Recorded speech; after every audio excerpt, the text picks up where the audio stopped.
Daily routine के काम करते हुए हर लेडी की रूटीन काफ़ी टफ रहती है। हर किसी के काम करने का अंदाज भी डिफरेंट होता है।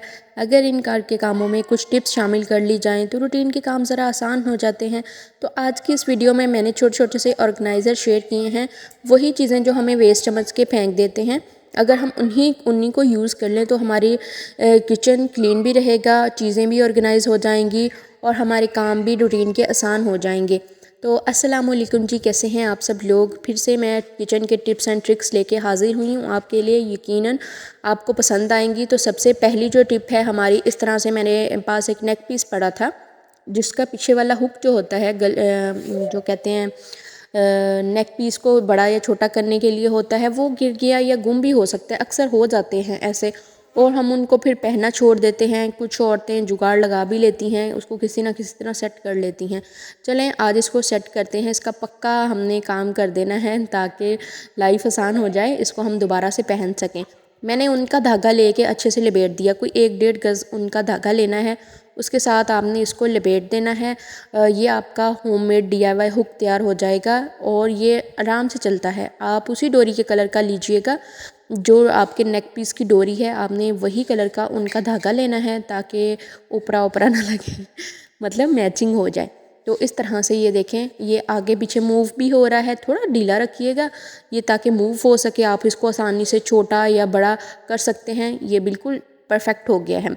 अब जो दूसरी मेरी टिप है ना, वो इस तरह से इयररिंग्स होते हैं, छोटे छोटे टॉप्स होते हैं, स्टड्स वगैरह होते हैं लड़कियों के पहनने के। तो जो उन्होंने छोटे छोटे ना कार्ड के ऊपर हैंग किए हुए होती हैं, ऐसी ज्वेलरी वगैरह, टॉप्स वगैरह चीज़ें हैंग की हुई होती हैं, तो वो अक्सर खो जाते हैं। जब हमें कभी बहुत जल्दी में कहीं जाना पड़े, तैयारी कर रहे हों, तो ऐसे कार्ड्स जो है ना छोटे छोटे वो खो जाते हैं।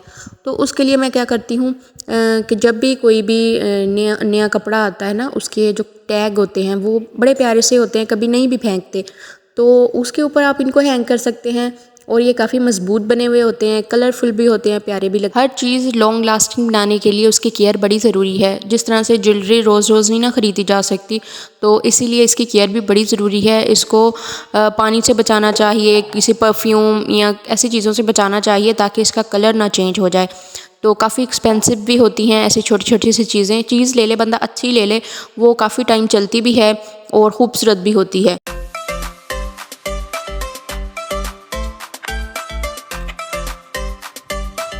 अगली मेरी टिप है, जब भी हम किचन में सरफेस के ऊपर ऑयल का डब्बा रखते हैं तो उसके नीचे ऑयल आ जाता है, सरफेस के ऊपर ऑयल का निशान पड़ जाता है, मतलब ऑयल नीचे गिरता रहता है, फिर उसके ऊपर चूंटियाँ आ जाती हैं। उसके लिए हम क्या ऑर्गेनाइज़र बना सकते हैं घर में।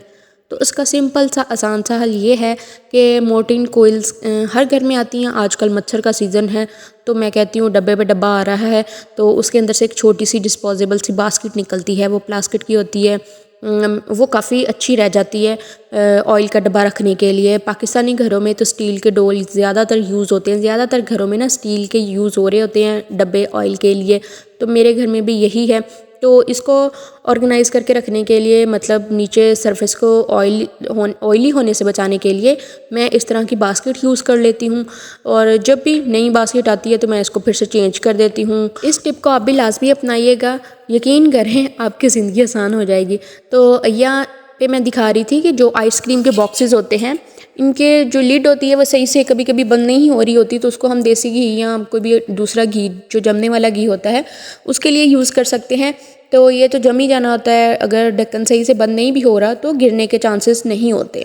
यहाँ पर मैं आपको दिखा रही थी केक ट्रे। ये भी तकरीबन जब भी हम बेकरी से केक लेके आए, उनके साथ डिफरेंट तरह की केक ट्रेज आती हैं, बड़ी खूबसूरत उन्होंने कवर किए हुए होते हैं इनके ऊपर, तो इनको भी यूज़ में ला लेना चाहिए। जैसे अब कोई भी हम गर्म बर्तन चूल्हे से उतारते हैं, उसको डायरेक्ट हम कहीं रखना चाह रहे हैं, जैसे काउंटर पे या फिर लकड़ी के टेबल पे रखना चाह रहे हैं, तो उसके लिए भी हम यूज़ कर सकते हैं। ये जो छोटे वाला है ये मैं टाइम टू टाइम यूज़ करती रहती हूँ, इसलिए थोड़ी हालत खस्ता है, तो इसके ऊपर भी ऑयल का डब्बा रखा जा सकता है। अगर ये देखे गोल्डन सा बड़ा प्यारा सा लग रहा था, तो इसके ऊपर आप किचन का कोई कॉर्नर सेट करें, थोड़ा बहुत ऑर्गेनाइज़ करना चाहती हैं तो घर में ख़वातीन ऐसे भी कर सकती हैं। कोई 1-2 मसाले प्यारे से जार छोटे मोटे वो इसके ऊपर रख के आप इसको ऑर्गेनाइज़ कर सकती हैं। ये कोना बड़ा प्यारा लगेगा, गोल्डन है ना, तो इसके ऊपर चीज़ें पड़ी हुई बड़ी प्यारी लगती हैं। इस तरह के ऑयल के पैकेट हो गए, ये छोटे छोटे पाउचेस में आजकल ऑयल आता है, केचप भी हो सकती है, मेयोनीज़ भी हो सकती है। इस तरह से पाउचेस जो हैं वो वीकली काफ़ी खाली होते हैं घरों में, तो इनका भी हम यूज़ कर सकते हैं। इनको फेंकना नहीं चाहिए, ये काफ़ी मजबूत बने हुए होते हैं। तो इनके लिए हम इसकी साइडों को दोनों साइडों से काट लेते हैं। ये हम बना लेंगे ऑर्गेनाइज़र, जो हम क्लॉथिंग क्लिप यूज़ करती हैं ना, ख़वातीन तारों के ऊपर वो रहती हैं, वो धूप की वजह से ख़राब हो जाती हैं, थोड़े ही दिनों में वो टूटने लग जाती हैं और हमें डेली कभी कभी गफलत भी कर जाती हैं, आलस हो जाती है कि हम उनको तार से रोज़ाना कपड़े उतारें तो साथ में छुटकियाँ भी उतारें। तो मैं क्या करती हूँ, इस तरह से एक ऑर्गेनाइज़र बना लिया है। इस ऑर्गेनाइज़र को हम स्टेपल की मदद से तार के ऊपर, कोई भी आपका स्टैंड है कपड़ों वाला, कहीं भी आप इसको हैंग कर सकते हैं। इजीली आप इसके अंदर क्लिप्स डाल दें और जब भी आप कपड़े डालें तार पे और यहाँ से आपके हाथ के पास भी होगा, क्लिप्स निकालती जाएं और अपने, मैं कहती हूँ, कपड़ों के ऊपर चुटकियाँ वगैरह जो भी है आप लगाएं। इस ऑर्गेनाइज़र की वजह से हमारी क्लिप्स भी महफूज रहेंगी, ज़्यादा टाइम तक चलेंगी और ये भी हमारे लिए आसानी हो जाएगी कि हमारे हाथ के पास होंगे, जब भी हम यूज़ करके हटें दोबारा से इसके अंदर जो हमने ऑर्गेनाइज़र बनाया है ना, क्लिप्स तार के इसके अंदर डाल सकते हैं। तो ये वाली टिप आप लोगों को कैसी लगी है मुझे लाजमी बताइएगा कमेंट सेक्शन में। काफ़ी सारे लोगों ने मेरी पिछली वीडियो पे भी कमेंट्स किए थे कि हम लोग इंडिया से देख रहे हैं, दिल्ली से देख रहे हैं, तो काफ़ी ऐसे कमेंट्स आए थे। बहुत बहुत शुक्रिया आप लोगों का कमेंट करने का, जिन्होंने फेसबुक पे कमेंट किए थे। तो अगली जो मेरी टिप हैं ये थोड़ी कुकिंग के रिलेटेड हैं, बिगनर्स के लिए। बहुत सारी लड़कियों बहुत अच्छे से किचन भी संभालती हैं, अभी किसी ने नया नया किचन में कदम रखा है, तो ये मेरी टिप उनके लिए है। जब भी मैक्रोनी पास्ता, आजकल तो बहुत ट्रेंड है पास्ते मैक्रोनी बनाने का, तो मैंने काफ़ी सारी रेसिपीज़ भी अपने चैनल पे शेयर की हुई हैं। आप लोग मुकम्मल रेसिपी जानना चाहते हैं तो चैनल पे विज़िट कीजिएगा।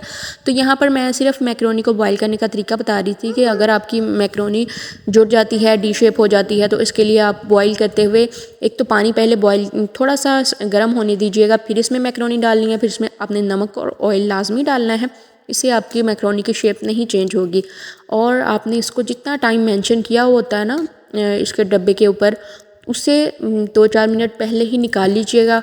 और अगर आप फिर भी आपको लग रहा है ये चिपचिपी हो जाएगी, ग्रीसी हो जाएगी, तो फिर आपने बाद में भी ऑयल हल्का सा लगा देना है। फिर आप जब भी आप इसको मैक्रोनी को गर्म पानी से निकालें, बाद में आपने ठंडा पानी भी लाजमी डालना है ताकि ये रूम टेम्परेचर पे आ जाए और इसका कुकिंग प्रोसेस जो है ना वो स्टॉप हो जाए। अगली मेरी टिप है बंद गोभी को काटने की। बंद गोभी हम ब्रीक ब्रीक श्रेड करने की कोशिश करते हैं, अक्सर ये मोटी भी रह जाती है और किसी को नहीं भी अच्छी लगती, प्रेजेंटेबल नहीं लगती। आपकी वेजिटेबल्स की कटिंग अच्छी ना हो चाइनीज़ में, मैक्रोनी में, तो इसके लिए आपने क्या करना है, पीलर हर घर में होता है।